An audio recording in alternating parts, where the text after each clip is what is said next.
Saudações, pessoal, bem-vindos ao módulo de Geofísica do curso de Licenciatura em Ciências. Eu sou o professor Éder Molina, do IAG USP. O IAG USP é um Instituto de Astronomia, Geofísica e Ciências Atmosféricas, localizado aqui na Universidade de São Paulo, no campus São Paulo.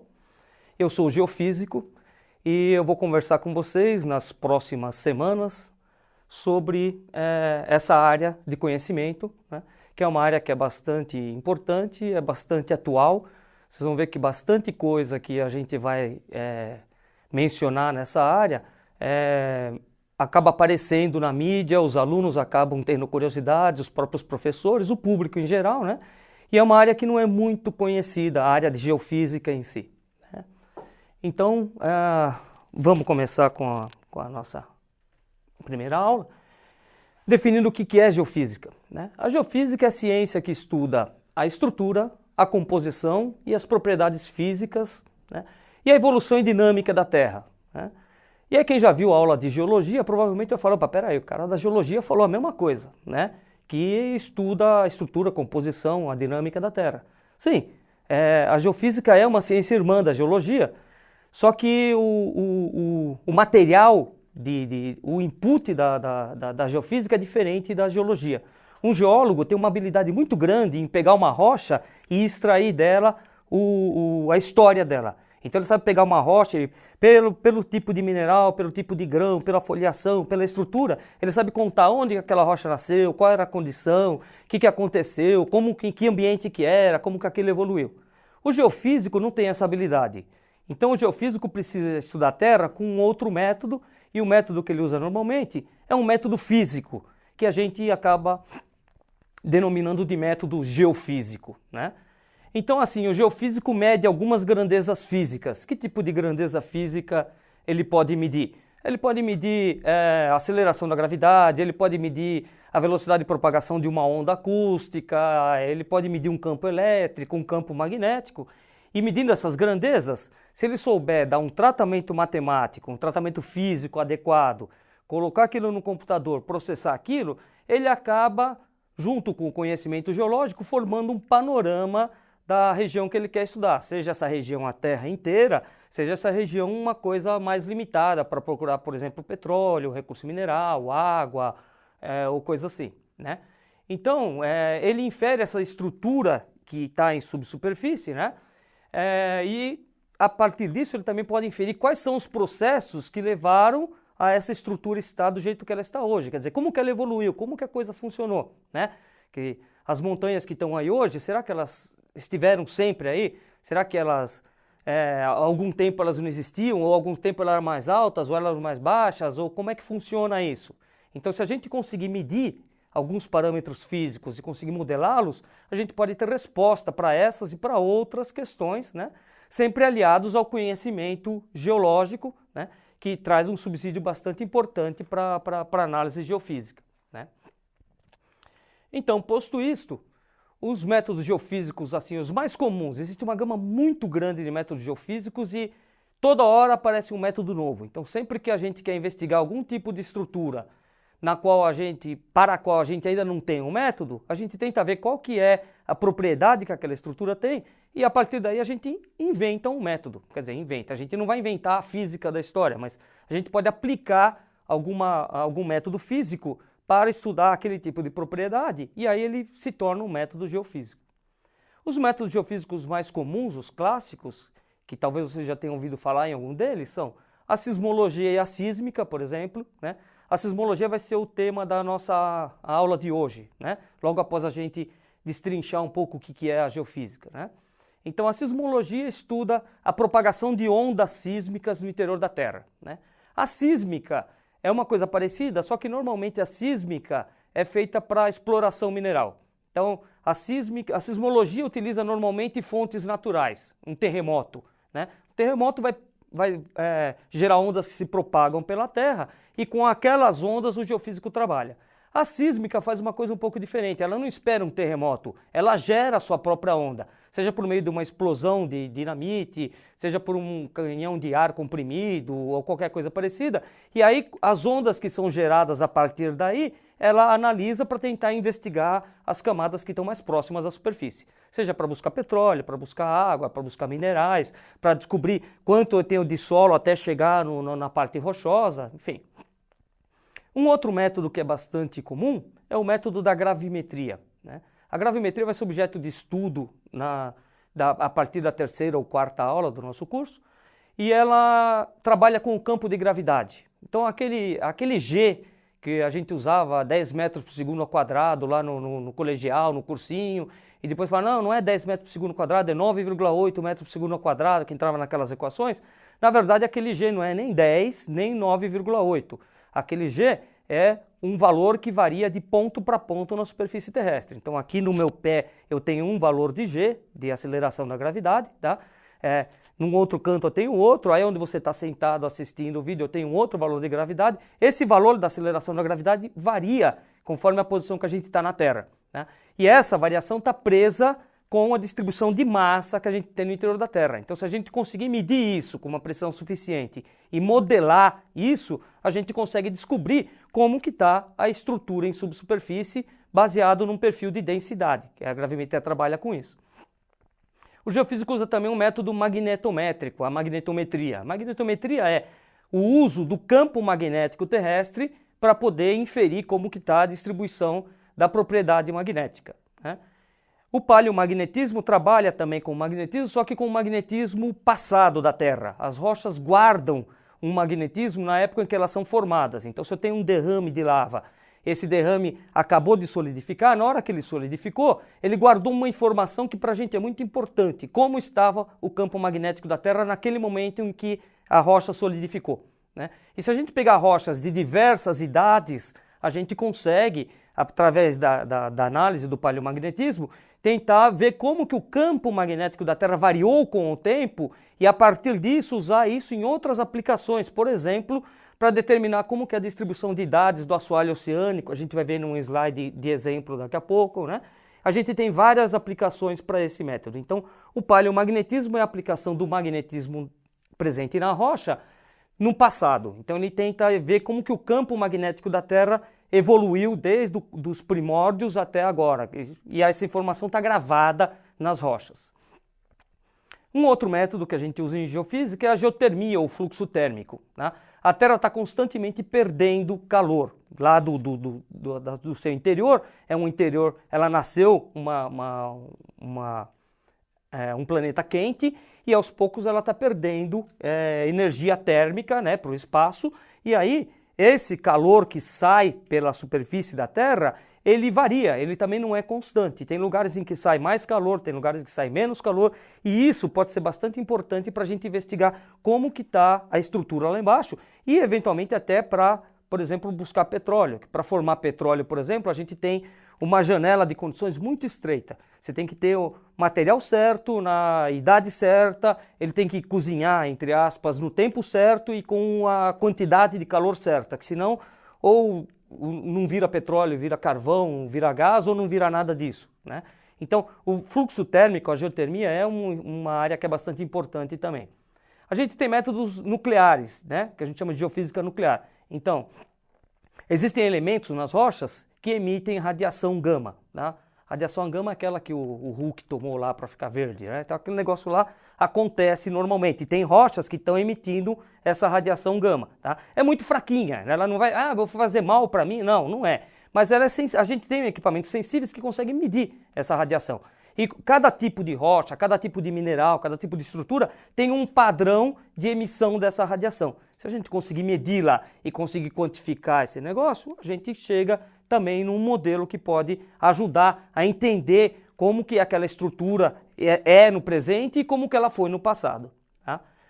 A gente tem uma classe de métodos que a gente chama de métodos elétricos e eletromagnéticos que engloba vários deles, tem muitas variantes desses métodos, mas eles basicamente utilizam uma corrente elétrica ou um campo eletromagnético também para investigar a estrutura que a gente tiver naquele local, né? Seja uma estrutura mais rasa ou seja uma estrutura bastante profunda, né?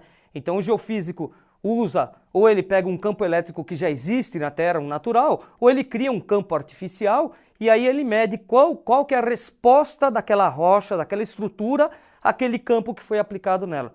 E aí, se ele conseguir modelar aquilo matematicamente, fisicamente, ele consegue ter uma indicação de como que está aquela estrutura em subsuperfície. Tá? Existem outros métodos geofísicos, mas esses são os mais comuns, né? Os mais disseminados que a gente conhece na mídia, por exemplo, né? Então, talvez vocês já tenham ouvido falar de vários deles, né? Alguns não são assim tão populares, como o paleomagnetismo é uma coisa que é meio difícil da gente encontrar por aí, assim, normalmente, né? Geofísica nuclear também dá uma ideia que às vezes não é exatamente o que é, né?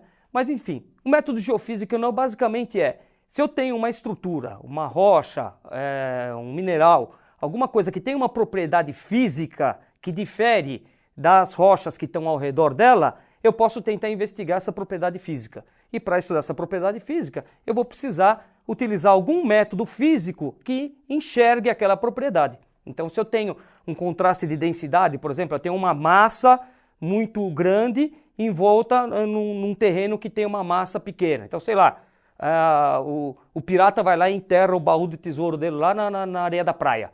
Então, a areia da praia tem uma densidade.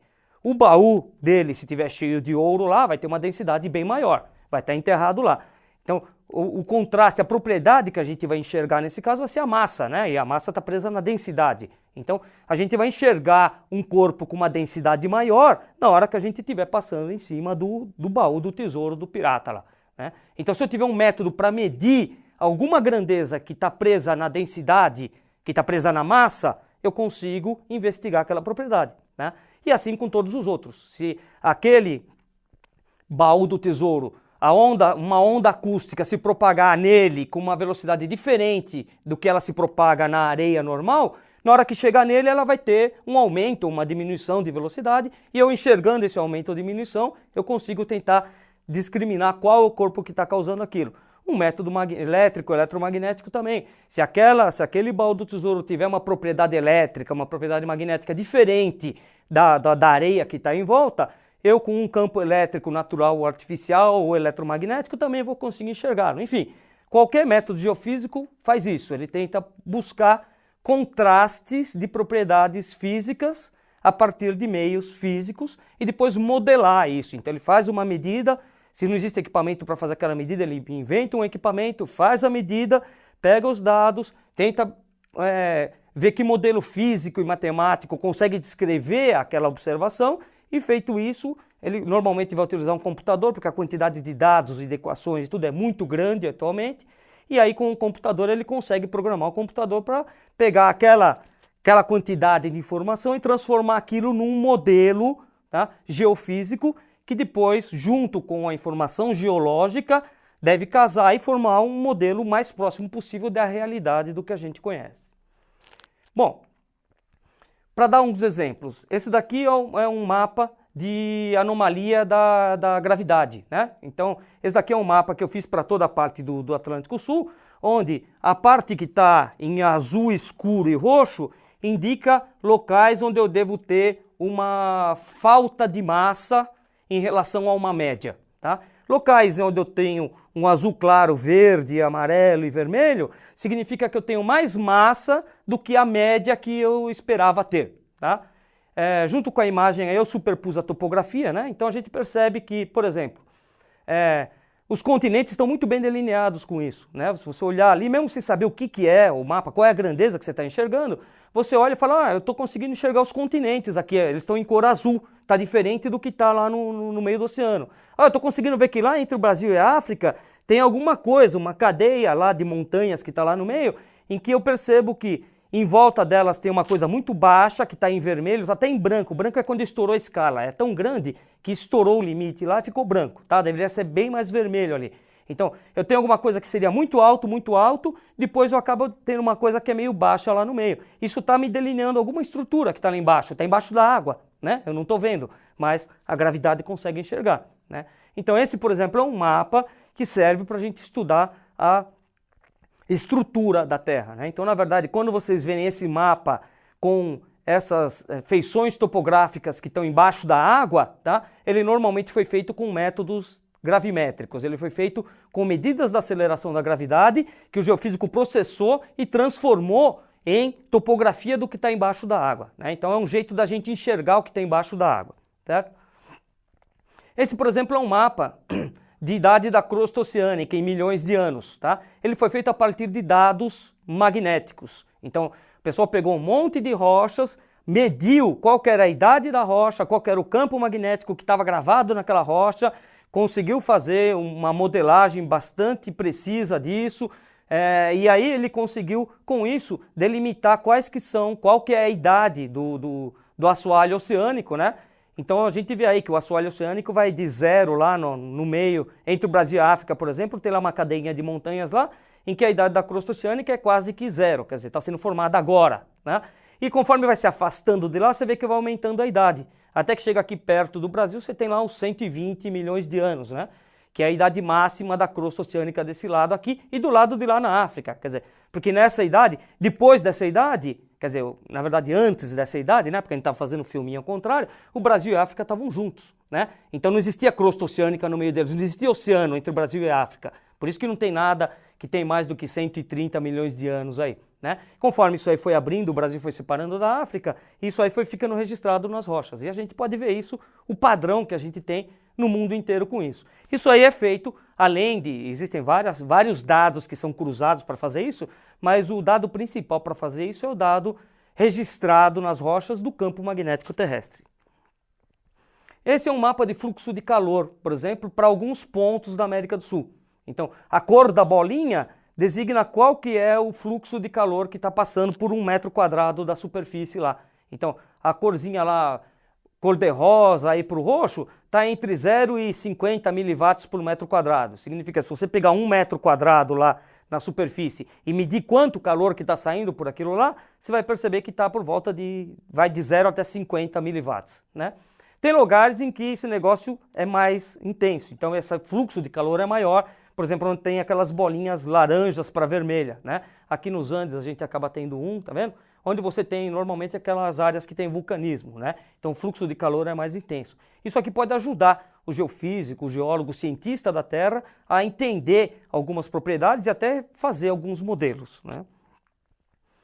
Bom, vamos passar para o tema então, para a introdução do tema que a gente vai investigar hoje, né? Que é a sismologia. Como a gente já disse, a sismologia é a ciência que estuda os terremotos e a partir deles tenta investigar a estrutura da Terra, tá?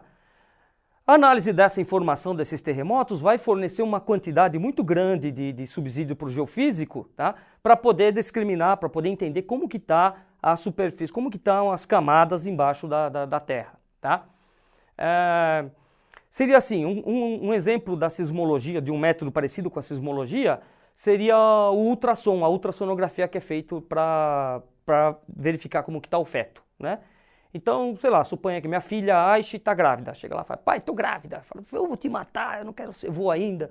Não, eu estou grávida, você vai me dar o enxoval do neném? Você fala, tá bom, tá fechado, vou dar o enxoval do neném. Aí depois eu fico perguntando, mas peraí, será que é um só? Será que são gêmeos? Será que são 3? Puta, tô lascado, né? Como é que eu vou comprar 3 enxovais? Eu preciso descobrir quantos são esses moleques. E será que é moleque? Será que é menina? O que eu vou dar? Bom, antigamente não tinha nada disso, né? Antigamente não existia ultrassom nem nada, você tinha que arriscar, né? Se era homem, se era mulher, né? Atualmente você tem o ultrassom. O que é o ultrassom? A gente não posso colocar a Aishi lá deitada lá, cortar a barriga, abrir e falar, tá aqui, tá bonitinho, é um só, é homem, que legal. Costuro e daqui um mês ela volta para eu ver como é que ele tá. Eu não posso usar um método invasivo para fazer isso. Eu tenho que descobrir como que tá o feto dentro da barriga da mãe, mas de uma maneira que não vá invadir, né? Que não vá causar mal nem para a mãe nem para o feto, né? Então eu posso, por exemplo, pegar um sensor que emite uma onda acústica numa posição e que tem um receptor na outra. Eu passo isso na barriga da mãe, essa onda acústica que é emitida por aqui vai se propagar na barriga dela, vai bater no primeiro obstáculo que ele encontrar e vai voltar para o receptor, tá? Se eu fizer isso continuamente na barriga e tiver um feixe muito grande de raios que saem, batem e voltam, na verdade, se eu souber a velocidade de propagação da onda e eu medir o tempo de ida e volta, eu sei a distância, ou seja, eu sei a distância do obstáculo a superfície da barriga. Então, na verdade, o que eu estou fazendo é pegando uma imagem do meu obstáculo, que na verdade é o feto, tá? Então, esse, por exemplo, é o método sísmico. A sismologia faz isso. Só que em vez de usar um ultrassom, ela usa um terremoto como fonte de energia, porque a Terra é muito maior do que a barriga de qualquer mãe que a gente conhece, tá ok? Então, o grande terremoto de Lisboa, que ocorreu em 1º de novembro de 1755, foi um dos grandes impulsionadores da sismologia, né? Foi um terremoto medonho, né? O pessoal estima que ele deve ter uma magnitude aproximada de 9 graus na escala Richter, né? A gente vai ver daqui a pouco como que é essa escala Richter, né? E aproximadamente metade da população de Lisboa acabou morrendo nesse terremoto, tá? A cidade tinha aproximadamente 200 mil habitantes, mais de 100 mil deve ter morrido nos escombros da cidade. E para ajudar, além do terremoto, depois a gente teve um tsunami, aquelas ondas gigantescas que acabam vindo também e varrendo a cidade, né? E aí o pessoal começou a ficar preocupado com terremotos. Falaram, nós precisamos entender o que são esses terremotos, por que eles acontecem, como eles acontecem, será que acontece em qualquer lugar, será que não acontece, né? Então esse foi um dos grandes impulsionadores da sismologia, né? A magnitude de um terremoto, quando a gente fala a magnitude do terremoto de Lisboa foi aproximadamente 9, né? É uma grandeza que visa quantificar a energia que foi liberada pelo sismo, né? A escala mais conhecida é a escala Richter, a gente ouve muito isso na mídia, né? O terremoto teve magnitude 8,5 na escala Richter, que vai até 10. Tá? Já falou besteira, né? Não vai até 10. A escala Richter não tem limite nem inferior nem superior, tá? A escala Richter é assim, o Richter era um geofísico que trabalhava na Califórnia e ele queria quantificar os sismos que aconteciam na Califórnia, né? Então o que ele fez? Ele falou, bom, eu preciso saber quando que um sismo é muito grande e quando que ele é muito pequeno. Falar, isso é fácil, é só ver se destruiu muita coisa. Não é, porque se um sismo aconteceu numa profundidade muito baixa, né, numa profundidade elevada, desculpa, né, quer dizer, a uma distância bem grande da superfície, o que acontece? A energia dele foi se dissipando até chegar na superfície e de repente ele não causou tanto estrago quanto um sismo que pode até ter sido menor, mas que aconteceu muito próximo da superfície. Então, só esse, eu vou ver os estragos que ele fez, não é um bom indicador da energia que foi liberada no sismo. Então ele teve uma ideia simples, ele falou, bom, eu vou pensar o seguinte, eu vou pegar um sismo padrão, vou ver quanto que um sismo que eu defini como padrão movimenta as partículas do solo e vou definir isso como um sismo padrão. E aí eu vejo o sismo que aconteceu, vejo quantas vezes ele foi maior ou menor do que aquele sismo padrão, calculo lá, ponho uma fórmula só para poder pegar todo o espectro de energia que eu puder e aí eu atribuo um número a isso, né? Então foi assim que ele fez, né? Então, para ter uma ideia, a resistência mecânica das rochas da Terra, né, elas acabam impondo um limite para a escala, né? Então, assim, a escala Richter não tem um limite, ela não vai até 10. Só que as rochas que a gente conhece na superfície terrestre, a gente já sabe que não podem acumular tanta energia que na hora que for liberada por um terremoto, dê um sismo que tenha magnitude maior do que 10, por exemplo, né? Até hoje o maior medido foi 9,6, foi o terremoto do Chile em 1960, né? E para você ter uma ideia, esse sismo, só o sismo de 1960 do Chile, de magnitude 9,6, liberou energia equivalente a 30 anos de funcionamento de Itaipu a plena potência, tá? Se você colocar Itaipu para funcionar dia e noite sem parar por 30 anos, ela vai dar o que aquele sismo liberou naquele instante, tá? Então é uma energia muito grande que está acumulada nas rochas, certo? A cada incremento de 1 grau na escala Richter, tá, a amplitude das partículas que são movidas no solo aumenta 10 vezes. Então, como é uma escala logarítmica, né? Então, se eu pego um sismo de magnitude 5, eu vejo que ele movimentou as partículas, as ondas que se propagaram na Terra movimentaram as partículas numa certa amplitude. Se eu pegar um de magnitude 6, não é que ele vai movimentar um pouquinho mais, ele movimenta 10 vezes mais a partícula, tá? E a energia que está sendo liberada naquele sismo aumenta 30 vezes aproximadamente a cada vez que eu subo 1 grau na escala de magnitude, né?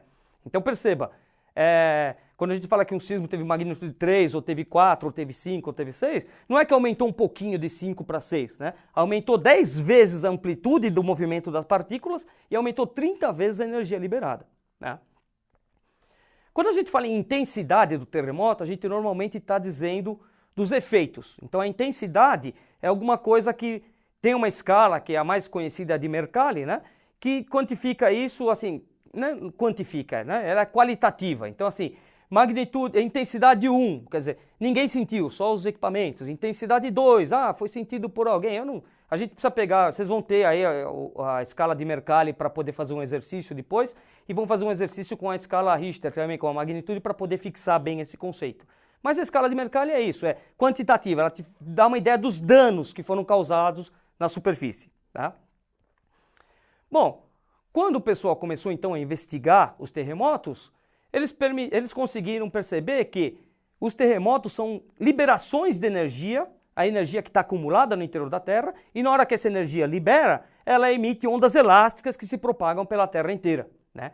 E aí o pessoal começou a estudar isso, então em 1820 o pessoal com estudo físico e matemático conseguiu prever a existência de dois tipos de ondas principais, que a gente chama de onda P e onda S, onda primária e onda secundária. Cada uma delas propaga as partículas numa certa direção, de um certo modo. Vocês vão fazer um exercício com isso também para entender como que isso acontece, né? E depois que o pessoal fisicamente, matematicamente equacionou isso, elas foram detectadas, né? Então, na verdade, aqui a física e a matemática apareceram antes da geofísica, né? E as ondas sísmicas permitiram, aí, nas primeiras décadas de 1900, entre 1900 e 1920, determinar como que é a estrutura da Terra, né? Então, por exemplo, o Mohorovicic, né, era um iugoslavo, em 1909, ele determinou, a partir do estudo de ondas sísmicas, que existe uma descontinuidade entre a camada superficial da Terra e uma camada que está abaixo dela. Tá? Então ele definiu a crosta. Tá? Então, entre a crosta e o que está embaixo, que é o manto, tá? A gente tem justamente essa fronteira, atualmente é chamada de descontinuidade de morro, porque ninguém consegue falar Mohorovicic, então a gente abrevia como morro. Né?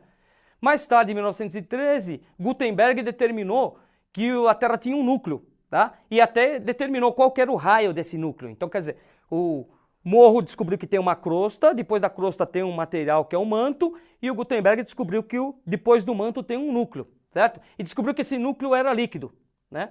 Mais tarde, em 1936, uma sismóloga, né, alemã, analisou o comportamento de uma certa de ondas num sismo da Nova Zelândia e descobriu que dentro daquele núcleo que o Gutenberg tinha descoberto, que era um núcleo líquido, existia um núcleo sólido, um caroço de ferro que está lá dentro. Tá? Então, tudo isso foi descoberto a partir da propagação de ondas elásticas na Terra e da análise criteriosa dessas ondas. Ok?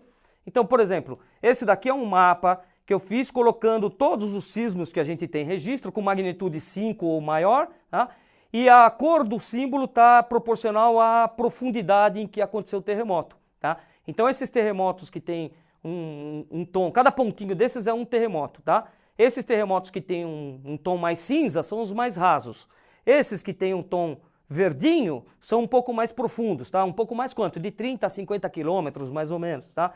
Esses que estão em azul são um pouco mais profundos, vão até 100, 150 quilômetros. Os que estão em vermelho são um pouco mais profundos e os que estão amarelos são os mais profundos de todos. Então você vê que existe um padrão de distribuição da sismicidade, tá? Esse padrão e o que ele diz pra gente, a gente vai ver na próxima aula, né? Esse daqui é um mapa que eu fiz para mostrar só na esfera, né? Como que está a distribuição dos terremotos, e aqui eu não coloquei a cor relacionada à profundidade só para não atulhar visualmente o mapa, né? A cor aqui é a topografia, onde é verde é mais alto, onde é azul é mais baixo, né? Onde é vermelho é mais alto ainda, né? Para quem não sabe, a Antártica, por exemplo, é um lugar que é bastante alto, né? Então, aqui, cada pontinho desses é um terremoto que foi registrado, tá? Se a gente pegar uma outra vista disso daí, ó, a gente tem o outro, e a gente percebe que esses sismos, esses terremotos não acontecem em qualquer lugar, né? Eles estão distribuídos em faixas muito estreitas, não acontece em qualquer lugar da Terra, né? Você vê que, por exemplo, aqui no Brasil você não tem muitos, tem alguns só, a gente vai ver isso com detalhes depois, tá? Aqui no meio você não tem nada, mas parece que tem alguns pedaços em que você tem muitos terremotos que definem algumas estruturas da Terra, tá? A gente vai estudar isso depois, tá ok? Então, para quem quiser saber mais sobre terremotos, sobre a geofísica em geral, que foi o assunto da gente hoje, né? Tem alguns sites, alguns links que eu sugiro aí, né? Esse daqui, A Terra pelo Buraco da Fechadura, é uma apostila que a gente tem lá que fez no IAG para professores de primeiro e segundo grau, né?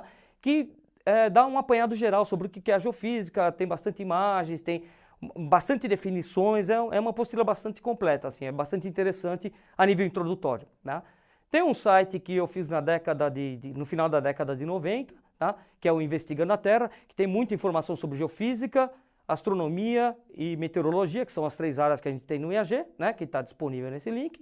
E tem as notas de aula do Tio Éder, né? Tio Éder sou eu, né? Tio Éder, eu sou conhecido como Tio Éder lá no IAG, porque o meu site começa com esse tio aqui, esse sinal de tio, né? Então o pessoal chama de Tio Éder, né? Por isso que é tio com L, né? Nesse meu site aqui, nessa minha página, eu tenho uma quantidade bastante grande de material que eu disponibilizo para os alunos, para os meus alunos de terceira idade, para o pessoal da graduação, para o pessoal da pós, para o público em geral. Então, se tiver curiosidade, entra lá no site do Tio Éder, que tem bastante material para você se divertir lá, tá ok?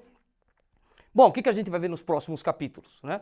A sismicidade mundial, quer dizer, onde que acontecem os terremotos, por que acontecem ali, o que eles definem, o que eles mostram para a gente, né? A distribuição dos terremotos e o movimento dos continentes, quer dizer, os terremotos podem informar para a gente como que os continentes estão se movimentando, se eles se movimentaram, como é que eles estão, tá? As propriedades físicas e químicas do interior da Terra a partir dos terremotos, tá? Os números que vão ser sorteados na próxima... Não, isso aí a gente não vai ver, isso aí a gente deixa para depois, tá? E muito mais. Então, por favor, não percam as próximas aulas, tá? Onde a gente vai discutir esses aspectos e vários outros, ok? Esperamos encontrá-los novamente na próxima semana. Tchau.